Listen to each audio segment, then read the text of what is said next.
అయితే పక్షంగా ఏ విషయంలో కూడా ఒక్కసారి మట్టుకు వినికిడి చాలా మంది ఏంటంటే ఇంతమందికి మీరు భోజనం ఎక్కడి నుంచి పెడుతుండ్రు, ఎంతమందికి మీరు భోజనం ఎక్కడి నుంచి పెడుతుండ్రు అని సెంట్రల్ గవర్నమెంట్ నుంచి ఒక రూల్ వచ్చింది.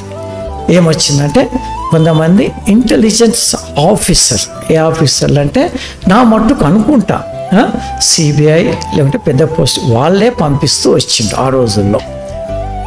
ఇక కాన్వకేషన్ జరుగుతుంది, భోజనాలు పెడుతుండ్రు, వడ్డిస్తుండ్రు, ఇంత గడబడి లేదు, ఎంత శాంతి సమాధానం ఉంది, వాళ్ళకు అన్ని బాగా.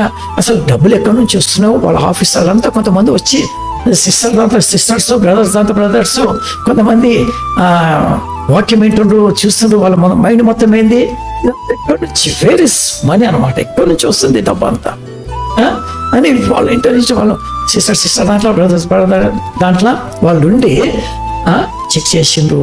ఒక రోజు అయిపోయింది, 2 రోజులు అయిపోయింది, 3 రోజులు అయిపోయింది, 5 రోజులు అయిపోయింది.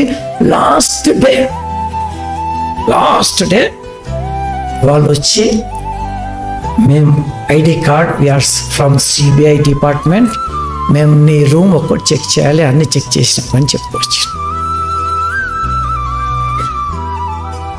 ఎస్ కమ్ అని భక్సింగ్ అన్న తీసుకుపోయి ఆయన రూమ్ చూపిస్తే దేవుని బిడ్డలారా, వాస్తవానికి ప్రభు అంత గొప్ప కార్యం జరిగిస్తూ వచ్చిండు. అంత గొప్ప కార్యం మామూలు కాదండి అది. ఎందుకంటే ఏ గవర్నమెంట్ కన్నా డౌట్ కాదండి.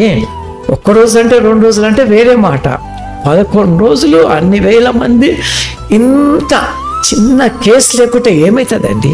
అయితే అవునా కాదా? చివరికి వాళ్ళు అమ్మని వెళ్ళిపోయారు, వస్తూ వచ్చారు. 101% కరెక్ట్.